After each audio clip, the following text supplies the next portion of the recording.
Tuhan firman-Mu ajaib, kekal meski gunung menghilang.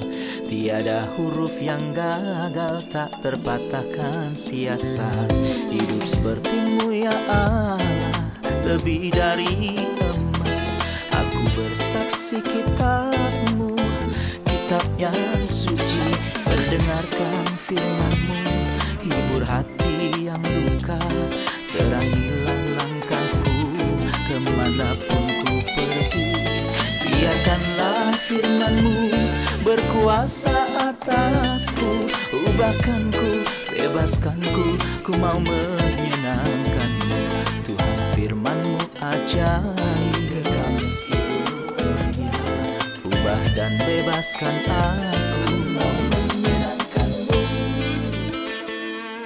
Salam jumpa para pemirsa terkasih, saya menyambut Anda sekalian dimanapun Anda berada. Dalam episode terbaru program studi harian kita, Semua Kitab Suci, di mana kami menyajikan sebuah studi menyeluruh tentang semua isi kitab yang ada di dalam Alkitab, dari Kejadian hingga Wahyu, setiap hari dari hari Senin hingga hari Jumat. Kita masih mempelajari khotbah di bukit dalam Injil Matius, yang adalah kitab pertama dalam Perjanjian Baru. Kita telah mencapai pasal 7 yang merupakan bagian terakhir dari khotbah di atas bukit yang terdapat dalam pasal 5, 6, dan 7 dalam Injil Matius. Sekarang izinkan saya untuk menyambut tamu kehormatan di studio, hamba Tuhan Yosef Riyad. Selamat datang Saudara Yosef. Selamat datang Saudara Riyad. Juga para hadirin yang ada di studio, selamat datang. Saudara Yosef, kita masih mempelajari khotbah di bukit, di mana kita telah menyelesaikan pasal 6 dan hari ini akan memulai pasal 7, tetapi saya ingin mengomentari bagian terakhir dari pasal yang ke-6, yang menunjuk pada apa yang disebut kerajaan Allah. Dalam ayat 33, tapi carilah dahulu kerajaan Allah dan kebenarannya, maka semuanya itu akan ditambahkan kepadamu. Anda katakan Injil Matius menyebutkan kerajaan surga sekitar 32 kali, dan merupakan kelompok di bumi yang mengakui pemerintahan surga. Tetapi apa arti ungkapan kerajaan Allah dan apakah ada perbedaan antara itu dan kerajaan surga? Dalam Injil Matius, Markus, dan Lukas, kedua ungkapan itu digunakan secara bergantian. Misalnya ketika ungkapan kerajaan surga disebutkan dalam Injil Matius, jika kita membaca dengan apa yang sesuai dengannya dalam Injil Markus dan Lukas, kita akan menemukan kerajaan Allah. Bahkan dalam Matius pasal 19, dia menggunakannya dalam 2 ayat berturut-turut. Dalam Matius 19 ayat 23, Yesus berkata kepada murid-muridnya, "Aku berkata kepadamu, sesungguhnya sukar sekali bagi seorang kaya untuk masuk ke dalam kerajaan surga. Sekali lagi aku berkata kepadamu, lebih mudah seekor unta masuk ke lubang jarum daripada seorang kaya masuk ke dalam kerajaan Allah." Jadi, dia menyebutkan kerajaan surga di ayat 23 dan kerajaan Allah di ayat 24. Jadi Injil sinoptik menggunakan dua ekspresi hampir secara bergantian. Untuk hal yang sama. Hal yang sama. Ya, benar. Mungkin kerajaan Allah sebagian besar menunjuk kepada Allah sebagai raja. Ya, itu berarti pelaksanaan permintaan Tuhan dalam hidup saya dan tunduk pada kehendak dan otoritas Tuhan dalam hidupan saya. Baik, Saudara Yosef beri kami judul untuk pasal 7, bagian terakhir dari khotbah di bukit. Kita sudah tahu bahwa khotbah di bukit terdapat dalam 3 pasal. Pasal 5 kebenaran yang sejati, pasal 6 penyembahan yang sejati, dan pasal 7 penghakiman yang sejati. Kita akan banyak membaca tentang penilaian, baik penilaian kita pada diri kita sendiri atau pada orang lain, yang berarti kita membedakan antara 2 kelompok, dan yang terakhir dan yang paling penting, kita semua akan berada di bawah penghakiman Kristus dan kita harus mempertimbangkan bahwa suatu hari nanti segera kita akan berdiri di hadapan tahta Kristus untuk diadili. Ini adalah ide utama dalam pasal 5 penghakiman yang sejati.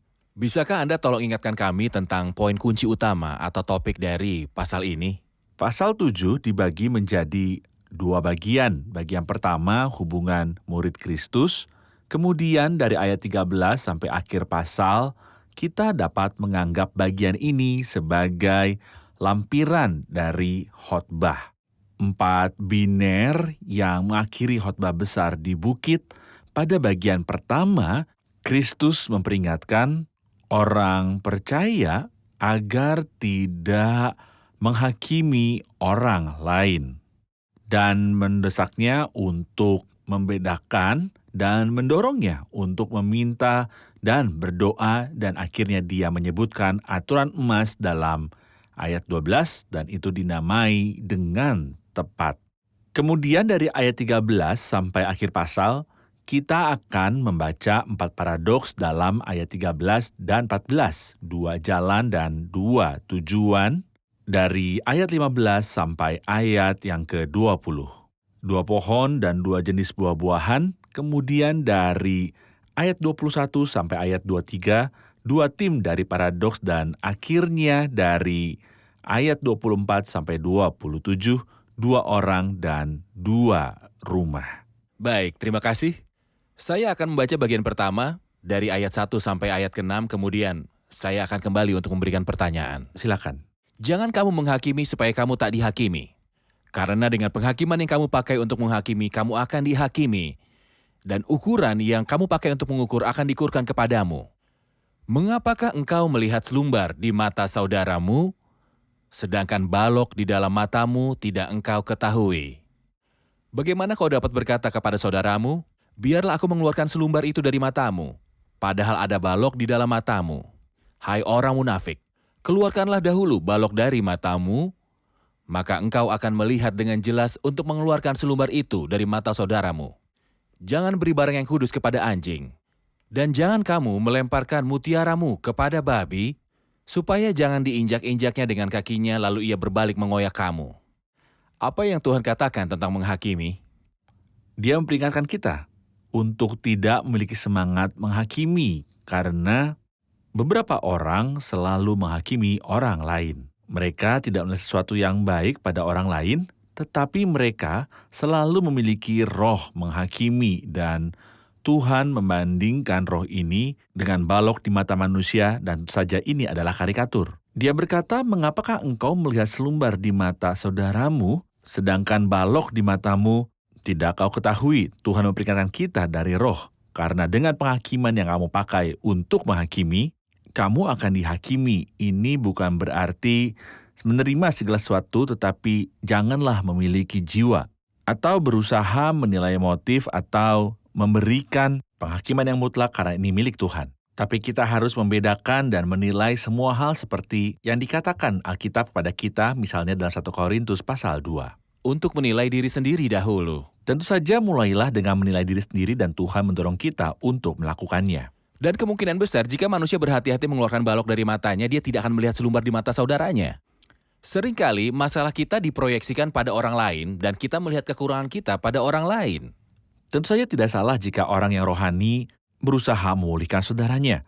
Kalaupun seorang kedapatan melakukan suatu pelanggaran, maka kamu yang rohani harus memimpin orang itu ke jalan yang benar. Tetapi jagalah dirimu. Tepat, dan dalam roh lemah lembut, Benar. supaya kamu juga jangan kena pencobaan, menyombongkan diri dan superioritas, semua ini tidak benar. Saya ingin mengomentari ayat yang mungkin disalahpahami oleh beberapa pemirsa. Ayat 6, jangan kamu memberikan barang yang kudus kepada anjing dan jangan melempar mutiara kepada babi, supaya jangan diinjak dengan kakinya, lalu ia berbalik mengoyak kamu. Apa maksud dari perkataan, jangan berikan barang yang kudus kepada anjing? Tentu saja, dia Ya. berbicara tentang hal-hal yang suci. Tidak. Jangan kamu memberikan barang yang kudus kepada anjing, dan jangan melemparkan mutiara kepada babi. Apa yang dimaksud dengan yang kudus, anjing dan juga babi? Mari mulai dengan anjing dan babi. Anjing adalah hewan yang bercirikan keganasan dan babi adalah hewan yang bercirikan najis. Apakah pantas untuk memberikan apa yang suci kepada orang-orang yang bercirikan keganasan, atau untuk melemparkan mutiara kepada orang-orang yang bercirikan kenajisan? Dia pasti berbicara di sini tentang orang-orang, bukan anjing dan babi secara harafiah. Jika seorang brutal, tidak pantas untuk memberikan kepadanya apa. Dia punya prasangka terhadap hal-hal yang suci dan menolaknya. Tepat. Misalnya Pilatus menunjukkan keganasan dalam berurusan dengan Kristus, dia mencambuknya setelah mengatakan, saya tidak menemukan kesalahan padanya, dia orang saleh. Lalu mengapa harus mencambuk dia? Dan cambuk Romawi sangat kejam. Itulah sebabnya kami memperhatikan setelah itu ketika Paulus menanyainya. Dengan banyak kata, Yesus tidak menjawab apa-apa. Saya melihat di Pilatus, Gambar yang Tuhan maksudkan dengan Keganasan anjing. Herodes kenajisan babi karena dia tinggal bersama istri dan saudaranya sementara istri dan saudaranya masih hidup. Tentu saja ini benar-benar kenajisan. Itulah sebabnya ketika Kristus berdiri di hadapan Herodes yang berharap melihat keajaiban, dia tidak menjawabnya. Karena dia harus menerapkan kata-kata ini, jangan berikan apa yang kudus kepada mereka yang memiliki keganasan anjing. Jangan pula melemparkan mutiaramu di depan orang-orang yang kena najis babi. Dan tentu, kita tidak boleh menggunakan pepatah ini untuk berhenti bersaksi tentang Injil. Banyak orang tidak berbicara tentang Injil dan berkata jangan melemparkan mutiaramu ke babi. Jadi mereka diam tidak bersaksi dalam semua kasus. Sebenarnya apa yang kudus dan mutiara bukanlah Injil. Dan anjing dan babi bukanlah orang berdosa, tetapi ketika seorang menunjukkan keganasan dalam menentang kebenaran, kita harus melakukan seperti Rasul Paulus dan Barnabas yang mengibaskan debu dari kaki mereka. Dan tidak berbicara dengan orang-orang ini lagi. Dan kita tidak boleh berbicara dengan orang yang tidak menghargai hal-hal suci. Tetapi tentu saja kita perlu menyampaikan Injil kepada orang berdosa, itu tugas kita. Benar, kita akan rehat sejenak dan kembali untuk menjawab pertanyaan hadirin.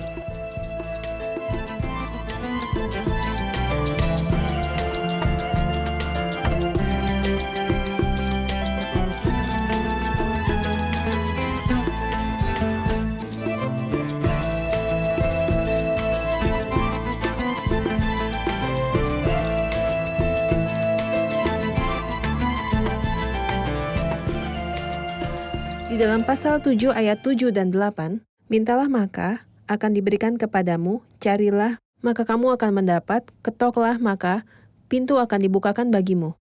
Karena yang melakukannya akan mendapat. Apa kita mengerti di sini bahwa setiap doa orang sakit atau yang membutuhkan akan selalu dikabulkan oleh Allah? Silakan Saudara Yosef. Tentu karena Tuhan mengulangnya di sini 3 kali. Dia mengkategorikannya sejak pertama dan bahkan lebih pada kedua kalinya dan berkata, mintalah maka akan diberikan padamu, carilah maka kamu akan mendapat, ketuklah maka pintu akan dibukakan. Kemudian dia mengulangi dengan cara yang sangat meyakinkan dan komprehensif, karena setiap orang yang meminta menerima dan setiap orang yang mencari mendapat, dan setiap orang yang mengetuk baginya pintu dibukakan. Pertama-tama kita perhatikan bahwa Tuhan mendorong kita untuk bersikeras ketika dia mengulangi 3 kali. Dan kita lihat bahwa mengetuk lebih dalam daripada mencari yang lebih dalam daripada meminta. Jadi mintalah dan kamu akan menerima. Dan jika Tuhan tidak memberimu maka carilah. Engkau akan mencari aku dan menemukan aku ketika engkau mencari aku dengan segenap hatimu. Tetapi jika dia tidak memberi maka ketuk dan terus ketuk. Berpegang teguh pada Tuhan. Dan jangan pernah biarkan dia pergi tapi dia tidak mengatakan apa yang akan kita terima. Dia mengatakan bahwa Anda akan menerima. Tapi apa? Yang berarti bahwa Tuhan pasti telah mendengar. Benar. Dan Tuhan pasti akan memberimu. Ya. Tapi dia mungkin tidak memberi Anda apa yang Anda minta jika itu adalah kehendaknya. Tetapi dia akan memberikan sesuatu yang lain. Misalnya, Rasul Paulus memohon kepada Tuhan 3 kali atau dia mengetuk di sini. Agar duri itu pergi darinya. Hasilnya adalah Tuhan berkata padanya, aku akan memberikan padamu, tapi aku tak akan mengangkat duri itu. Aku akan beri kompensasi. Cukuplah kasih karuniaku bagimu. Justru kuasaku. Dalam kelemahan, kuasaku menjadi sempurna. Itulah sebabnya dia berkata dalam Filipi 4, janganlah hendaknya kamu khawatir tentang apapun juga, tetapi nyatakanlah dalam segala hal keinginanmu kepada Allah dalam doa dan permohonan dengan ucapan syukur, dan sejahtera Allah yang melampaui segala akal. Dia akan memberi Anda apa yang Anda minta dan Anda akan bersuka cita, karena Tuhan menjawab doa Anda. Atau dia akan memberi Anda kompensasi, dorongan, bantuan, dan Anda juga akan bersuka cita dengan jawaban Tuhan. Benar, ya. Jadi bagaimanapun Tuhan harus menjawab, tetapi sesuai dengan kehendak baiknya. Benar. Dia akan memenuhi kebutuhan, bukan keinginan. Benar. Permintaan kita mewakili keinginan kami, tetapi Tuhan memenuhi kebutuhan kita. Benar. Dan dalam kasih karunia-Nya Dia memenuhi kebutuhan. Tepat. Apakah Anda memiliki komentar tentang gradasi rangkap 3 ini ketika dia berkata, mintalah, lalu cari, lalu ketuk? Saya melihat di dalamnya gradasi dalam berdoa dengan sungguh-sungguh itu baik untuk meminta, dan dia berkata untuk setiap orang yang meminta menerima tetapi mencari lebih dalam. Tetapi jika Tuhan tidak menanggapi dari pertama atau kedua kalinya, teruslah mengetuk. Dan kita memiliki contoh itu, Zakaria ayah Yohanes Pembaptis. Mencari dan berdoa sampai-sampai dia lupa atas permintaannya. Benar. Dan Tuhan menguasai waktu, dan tentu saja keterlambatan dalam jawaban Tuhan adalah karena kebijakannya, sehingga yang terbesar di antara mereka yang lahir akan datang. Tuhan bisa saja memberinya seorang putra sebelum tanggal kedatangan Kristus, tetapi dia akan menjadi anak biasa, tapi Tuhan memberinya yang terbesar di antara mereka yang lahir dari wanita. Baik, dari ayat 13 bagian kedua yang Anda sebutkan dimulai, dan itu adalah biner. Di ayat yang ke-13 dan 14 dia berbicara tentang gerbang sempit atau tentang 2 gerbang dan 2 jalan. Bisakah Anda mengomentari hal ini? Tuhan menjelaskan bahwa tidak ada banyak jalan, hanya 2 gerbang, 2 jalan, dan 2 tujuan. Gerbang pertama tidak menarik, dan setelah gerbang sempit ada jalan yang menyusahkan, tetapi hal yang menyenangkan adalah gerbang sempit dan jalan yang menyusahkan ini mengarah pada kehidupan. Sementara jalan lebar dan gerbang lebar menuju kehancuran. Kita harus mengetahui akhir bukan hanya awalnya. Dan yang paling penting adalah mengetahui di mana perjalanan kita berakhir. Itulah sebabnya Tuhan menasihati kita untuk berusaha masuk melalui gerbang yang sempit. Dan saya pikir frasa ini berarti bahwa orang-orang Yahudi sejak lahir tidak dapat memasuki kerajaan. Tetapi mereka harus berjuang untuk masuk karena mereka berpikir kita adalah anak-anak Abraham. Kerajaan itu milik kita, tetapi dia memberitahu mereka, tidak, berusahalah untuk masuk, dan saya pikir situasinya sama untuk orang Kristen hari ini. Jangan berpikir bahwa Anda akan masuk kerajaan hanya karena Anda lahir di lingkungan Kristen atau dibaptis. Tapi berusahalah untuk masuk kerajaan agar kesempatan itu tidak hilang. Dan gerbang sempit selalu tidak memungkinkan Anda untuk membawa banyak barang. Tepat. Anda harus dibebaskan dari semua ikatan dan masuk sendiri. Benar. Seolah takkan ada yang membantu kita untuk masuk melalui gerbang itu. Mustahil. Iya. Herodes takkan keberatan masuk bersama Herodias, tapi itu tidak mungkin. Iya. Harus tinggalkan Herodias. Benar. Masuk sendirian, tapi dia tidak mau. Hal yang kedua, ayat 15-20, saya akan membaca beberapa ayat, kemudian saya akan mengajukan pertanyaan. Waspadalah terhadap nabi-nabi palsu yang akan datang kepadamu dan menyamar seperti domba, tetapi sesungguhnya mereka adalah serigala yang buas. Dari buahnya lah engkau mengenal mereka. Dapatkah orang memetik buah anggur dari semak duri, atau buah ara dari rumput duri? Demikianlah pohon yang baik akan menghasilkan buah yang baik, sedangkan pohon yang tidak baik menghasilkan buah yang tidak baik. Tidak mungkin pohon yang baik itu menghasilkan buah yang tidak baik, ataupun pohon yang tidak baik itu menghasilkan buah yang baik. Setiap pohon yang tidak menghasilkan buah yang baik pasti ditebang dan dibuang ke dalam api. Jadi dari buahnya lah kamu akan mengenal mereka. Para nabi palsu, siapakah mereka? Nabi-nabi palsu. Seolah-olah Kristus ingin mengatakan bahwa kita tidak hanya harus peduli untuk masuk melalui jalan yang benar dan gerbang yang benar, dan hanya itu. Tetapi ketika Anda berada di jalan yang benar, Anda rentan untuk bertemu nabi palsu yang mengajarkan apa yang tidak Tuhan katakan. Misalnya mengatakan bahwa tidak ada yang namanya neraka. Itu adalah nabi palsu, karena Kristus berbicara tentang neraka 11 kali dalam 3 Injil Sinoptik. Dan dengan demikian, jika seseorang memberitahu Anda bahwa jalan apapun mengarah ke surga, Anda tidak harus percaya kepada Kristus, tetapi hanya menjadi orang yang baik, maka dia adalah nabi palsu, karena kitab suci jelas dan meyakinkan juga tidak ada keselamatan di dalam yang lain, karena tidak ada nama lain di kolong langit yang diberikan pada manusia yang dengannya kita harus diselamatkan, tapi nama Yesus. Jadi kita harus berhati-hati terhadap nabi-nabi palsu, bahkan jika mereka terlihat seperti anak domba, tetapi dalam mereka adalah serigala yang rakus. Baik, kita akan rehat sejenak dan kembali untuk menjawab pertanyaan hadirin.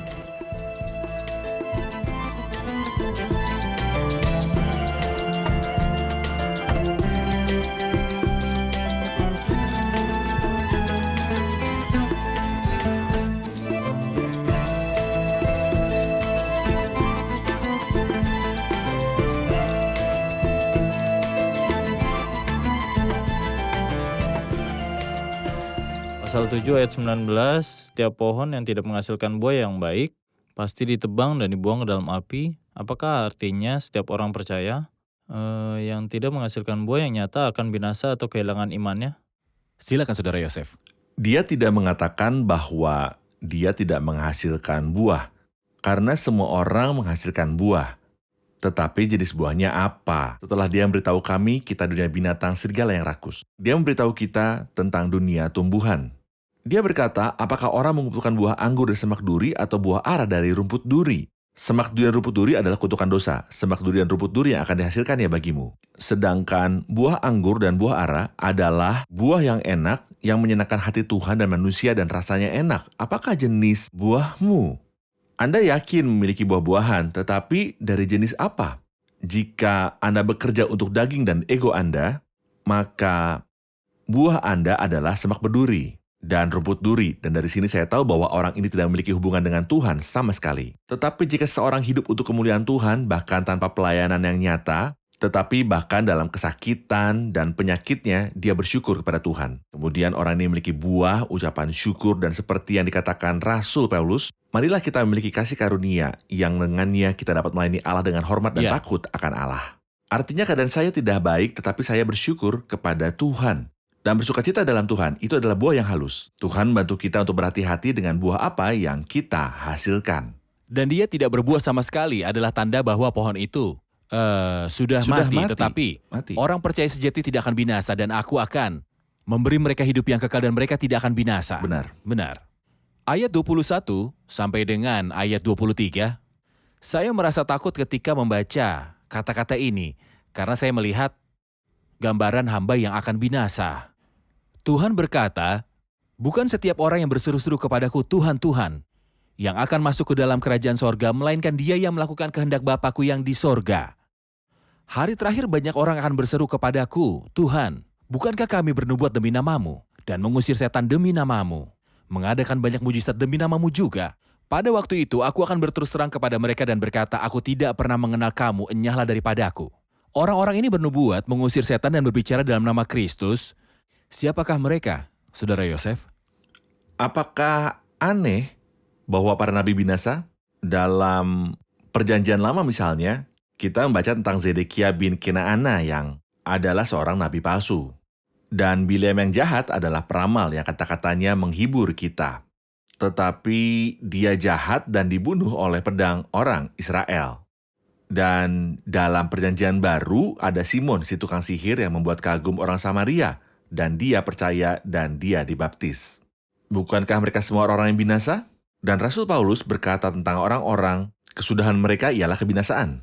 Tuhan mereka ialah perut mereka, kemuliaan mereka ialah aib mereka, pikiran mereka semata-mata tertuju pada perkara duniawi. Jadi, menjadi orang yang religius bukanlah jaminan untuk masuk surga. Seperti halnya orang-orang yang religius di zaman Kristus seperti Kayafas dan Hanas adalah orang-orang terburuk. Jadi intinya bukan pekerjaan Anda atau pakaian Anda, tetapi hati Anda. Itu sebabnya kita melihat orang-orang ini tidak semuanya mengatakan Tuhan, Tuhan atau melakukan mujizat. Karena Tuhan akan beritahu mereka dalam ayat 23, aku tidak pernah mengenal kamu, nyahlah. Kamu sekalian pembuat kejahatan. Saya katakan bahwa mereka kadang-kadang melakukan mujizat. Tetapi mereka selalu melakukan kejahatan. Meskipun mereka melakukan beberapa mujizat dan tanda. Tidak, itu tidak cukup. Banyak orang melakukan tanda-tanda. Misalnya Yudas Iskariot melakukan mujizat dan tanda-tanda tapi dia adalah iblis. Iya, selain itu mereka melayani tanpa ditugaskan oleh Tuhan. Tentu saja. Dan mereka bernubuat tanpa ditugaskan oleh Tuhan. Ya. Dan berbicara dalam namanya yang tidak diutus oleh Tuhan. Dan ini merupakan kesalahan. Tentu. Kedurhakaan tidak hanya melakukan kejahatan tetapi juga melakukan pelayanan yang tampak baik tetapi tidak ditugaskan oleh Tuhan. Saya akan memberi tambahan bagian setelah ini. Sangat terkenal Saudara Yosef. Di akhir episode kita akan fokus padanya dari ayat yang ke-24 sampai 28. Ini tentang dua manusia dan dua rumah.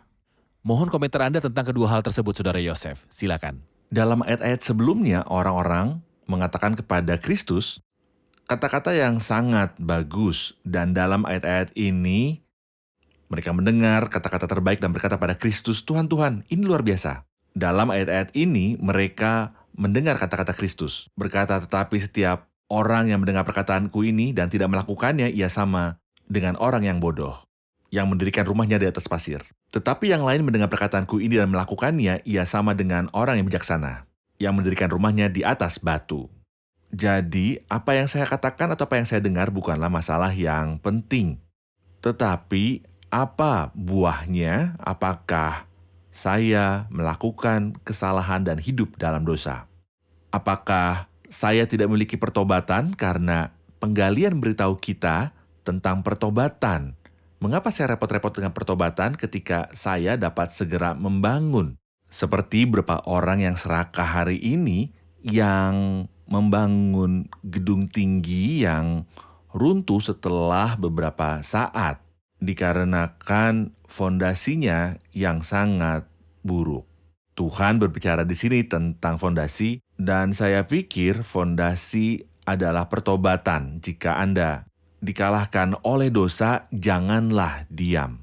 Berpegang teguh pada Tuhan dan katakan kepadanya, jadikanlah hatiku tahir ya Allah, dan perbaharuilah batinku dengan roh yang teguh. Terima kasih Saudara Yosef, kita sudah di akhir episode. Mari rangkum bersama para hadirin. Apa yang telah Anda pelajari? Tuhan mendengar dan menjawab doa setiap sesuai dengan kehendak-Nya yang baik. Orang yang tertindas ini berseru dan Tuhan mendengar. Tuhan menjawab kebutuhan, bukan keinginan. Beberapa orang memperkatakan dan yang lain mendengar, tetapi yang terbaik mendengar dan mempraktikkan setiap yang kita dengar dari Tuhan. Kami paham bahwa Tuhan mendorong kami berdoa. Mintalah maka akan diberikan kepadamu, carilah maka kamu akan mendapat, ketoklah maka pintu akan dibukakan bagimu. Dia Bapa yang baik, senang mendengarkan doa-doa kita. Suka memberi anak-anaknya hadiah yang baik, tetapi dia tidak harus memberi apa yang saya minta dengan tepat. Seperti ketika Paulus memohon 3 kali tentang duri, jawaban Tuhan, cukup kasih karuniaku bagimu, dalam kelemahan kuasaku jadi sempurna. Terima kasih, Tuhan memberkati. Terima kasih Saudara Yosef, Tuhan Tuhan memberkati memberkati. Pemirsa terkasih, saya ingin memberikan Anda kata-kata terakhir yang Tuhan katakan di akhir khotbahnya ketika di atas bukit. Disebutkan di akhir pasal 7, ini adalah kata-kata kebijaksanaan dan tentang kehati-hatian. Dia berkata, setiap orang yang mendengarkan perkataanku ini dan melakukannya, ia sama dengan seorang yang bijaksana yang mendirikan rumahnya di atas batu. Kemudian turunlah hujan dan datanglah banjir. Lalu angin melanda rumah itu, tetapi rumah itu tidak rubuh, sebab didirikan di atas batu. Tetapi setiap orang yang mendengar perkataanku dan tidak melakukannya, ia sama dengan orang bodoh yang mendirikan rumahnya di atas pasir. Kemudian turunlah hujan dan datanglah banjir. Kemudian angin pun melanda rumah itu, sehingga rubuhlah rumah itu, dan hebatlah kerusakannya. Saya berdoa dengan sepenuh hati, agar Anda termasuk dalam kelompok yang bijaksana, untuk membangun rumah Anda, hidup Anda, dan masa depan Anda yang kekal di atas batu karang, yaitu Tuhan Yesus Kristus. Itu sebabnya ketika Anda mendengar firman dan mempraktikannya, Anda tidak akan pernah jatuh. Pemirsa terkasih, sampai jumpa di episode selanjutnya. Tuhan menyertai.